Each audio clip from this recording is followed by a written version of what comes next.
Welcome to the Fleet Geeks podcast. We're here to help develop fleet and transport professionals. Do you want to progress and develop your skills and knowledge? We promise to bring lively conversation and debate around interesting issues and keep you bang up to date with changes in our awesome industry. The Fleet Geeks are a community of professionals, and if you enjoy the podcast, why not join the discussion for free in the Fleet Geek community over on Facebook.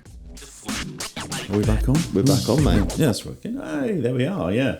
Right then, mate. We're here to talk about the budget 2023. Yeah. March, as we record this, March 2023. We've just had the budget from, what's his name? Jeremy Hunt. Jeremy Hunt, that's Jeremy it. I've got to be Hunt, careful how that comes out.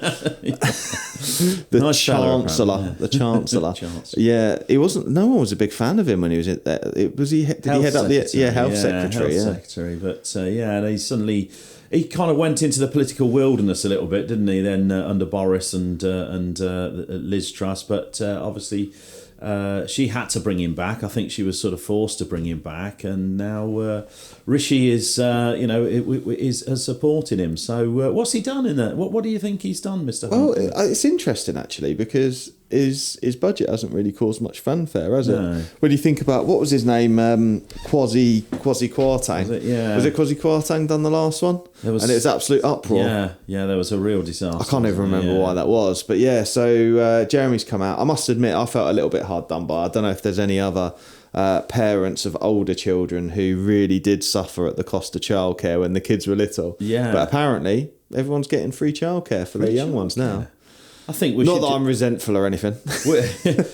we should turn this. We've just got a lovely office and training rooms here, but I think we probably should turn them into a nursery. I think that's probably the way to go, isn't it? Yeah. We could do, to be fair. Yeah. We're already used to looking after a couple of 20-year-olds.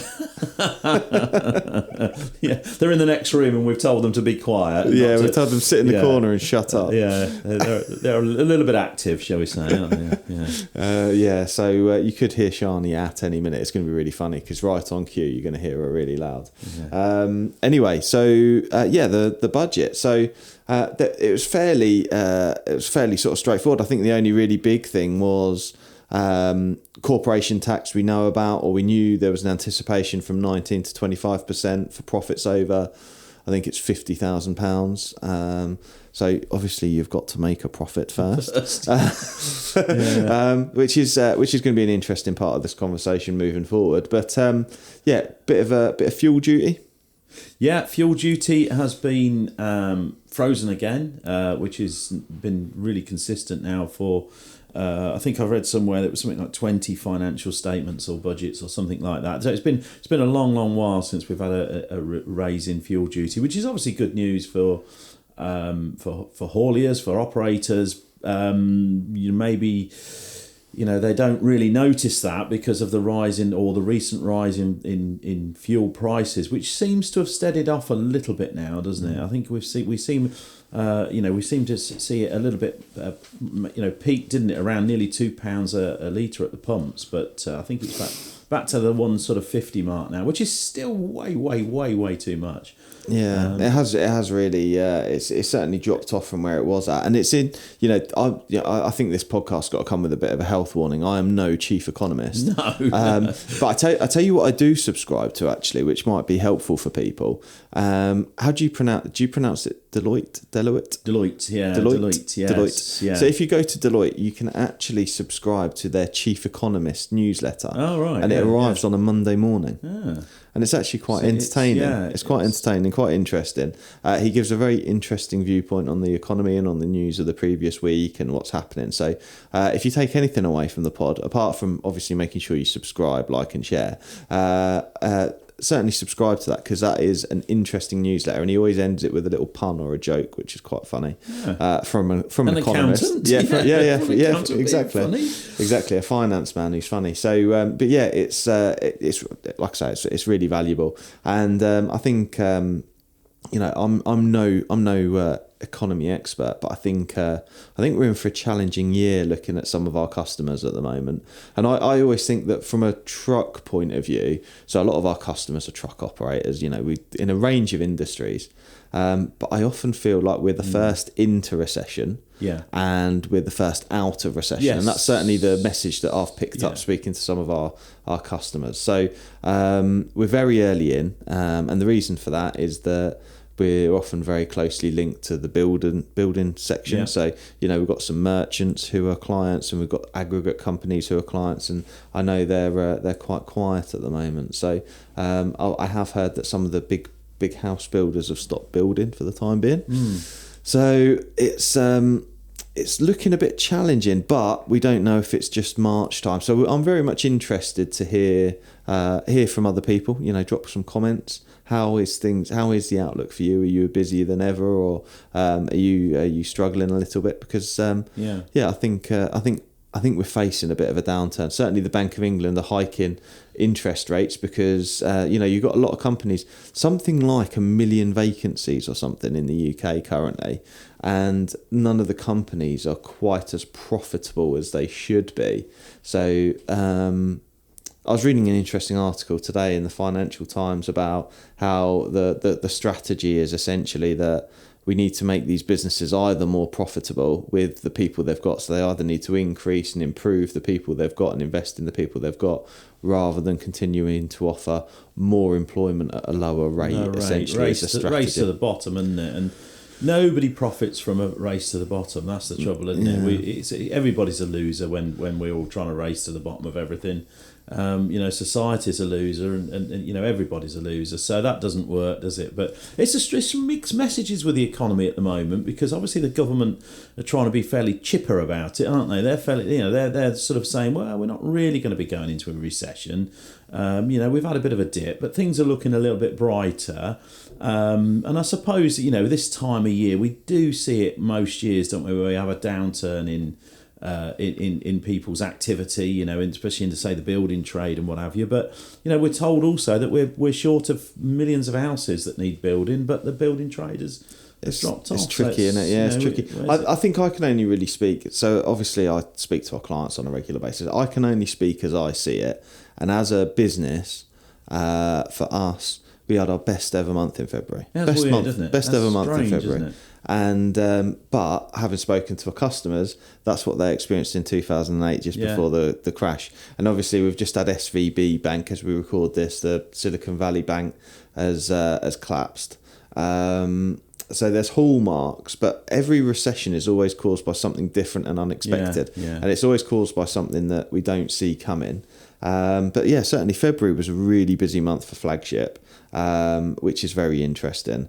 But also around this time, March, April time, we often seem to quieten down a little bit. To a bit of a dip. And the reason behind that, or my rationale behind that, is obviously we focus on consultancy, but we also focus on training. And I think a lot of people avoid April because you've got Easter. Yeah. You've got a couple of bank holidays coming up around April, May time. Comes at you quite quickly, doesn't it? After April, you've got Easter, then you've got the May bank holidays, and we've got the coronation this year as well, I believe. Yeah, exactly. So there is quite a few bank holidays, which I don't think do... I know I sound like a grumpy old businessman here, but they don't do the economy. They don't do small business any favours, unless of course you're in the hospitality game or what have you. But I don't feel they do us many favours, sadly. But there we go. They're coming up, and certainly in the industry we're in, which is training and consultancy.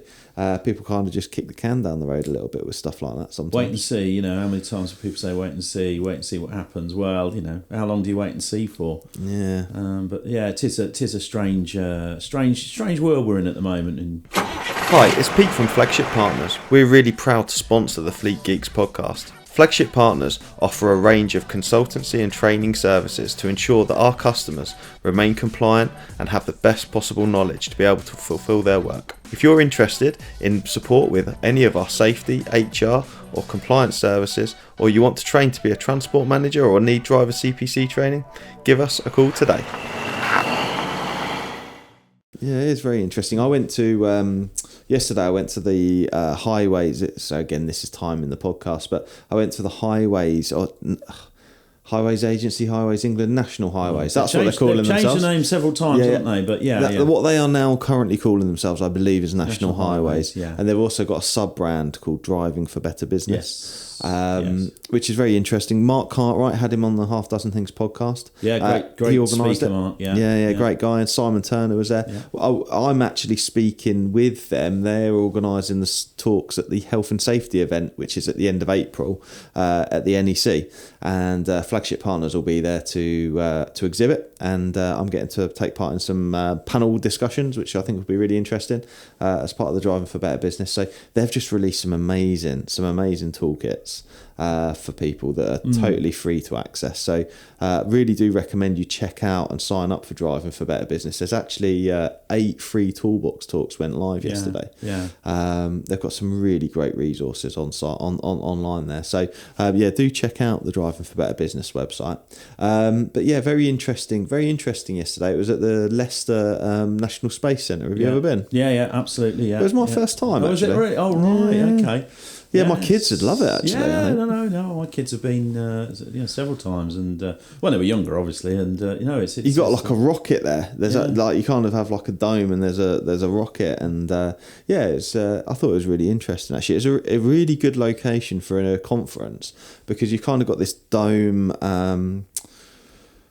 What do you call it? Like the actual conference room, so it's a bit like a cinema, like an observatory type thing. And it's literally like. Whoever I was with was calling it a planetarium. I don't know if that's the right. Is that the right terminology? Planetarium, yes, of course it is. Yeah. So you're kind of curved, and it's like a circular room, and it's what's it called when it's sloped downwards? Is that vaulted? Is that vaulted? Is that the right terminology? That's the right word, isn't it? So very, very interesting, and some interesting speakers. One thing that I might speculate on, if I may, Mike, was it was quite interesting that the National Highways didn't have any DVSA earned recognition presence. Yeah, that's an interesting one, isn't it? So, the civil service is a huge beast, and obviously the DVSA is a part of that. And there is a little bit of history there with intergovernmental departments falling out with each other. It wasn't that long ago that the Traffic Commissioner, the Office of the Traffic Commissioner, had actually kind of had a bit of a falling out with the DVSA. Oh, really? Okay. The previous incumbent of the head of the DVSA. Oh, yeah, thought to do away with the TCs, didn't they? Yes, Gareth Llewellyn was. Hopefully we covered ourselves with libel laws here, and we've got this right. But it's just speculation. It's just speculation. I think it was Gareth Llewellyn anyway, who had come up with the notion that the industry. The law was strong enough without industry regulations. So, errant operators would be dealt with through the law rather than through regulation, which did cause a bit of a stir, I believe. But, absolutely. Well, we've got Love Day now. Yes, we have, indeed. Yes. So, we're back on track. And spreading the love, and recognition, I think, is absolutely the way to go. So I just found it very interesting. So it's interesting how things come up. So the night before, I was looking at ISO 39001, right? I swear to God, I was looking at it and I was like, why haven't I heard of this standard before? And if you haven't heard of the standard, go look at it. It is a road transport management system, basically. Wow. So we've all heard of 9001 quality management, 14001 environmental, and 45001, which is the health and safety standard. Well, 39001 is the road transport standard, okay? And they had a guest speaker. I think the chap was called Dave Conway. I missed him in the afternoon. But I spoke to him at lunchtime. Fascinating chat. Really, really pro ISO 39001. And it primarily... I am going to get him on the podcast at some point. So I did mention that to him, and he said he was interested. But primarily, he is a big advocate for 39001 because... he's massively anti-fours. Right. So his opinion was, and very interesting opinion, and hopefully he doesn't mind me sharing it, but he seemed pretty adamant and obviously was speaking about this stuff. His belief is that no one should massively profit from road safety. You should make a living. Yes. It's okay to make a living, but nobody should massively profit, which I thought was interesting. Interesting point of view. And ultimately, he obviously felt that that may be the case with that standard, and that he, 39,001 is largely freely available. You don't actually have to get the accreditation. You can use the system to build your transport management system, essentially. So very interesting point of view. But I was very interested because obviously he'd been asked to be a guest speaker, but there was no presence for earned recognition, which I think that's a shame. As an earned recognition audit provider, as we are, I think that is what we should be promoting. So interesting to hear. What we've got to say. I'm not totally agreeing with that sentiment about shouldn't profit from. Without the profit, there's not going to be any investment, is there? So I agree with that. That actually pushed my buttons as well, because I believe that I think. Yeah, my belief around profitability is that it then depends on how that profitability is then used for good. Yes. I think as an industry, profit, we must remind ourselves that profit is not a dirty word. Yeah. Because we are in an industry that races to the bottom. That's right. Yeah. Which means that profit margins are tight. I go and visit, if you look at our industry in comparison to the tech industry, where the profits, or the pharmaceuticals, profits are absolutely huge, investment's massive, and they're encouraging all the bright and brainy and intelligent people into the sectors, right?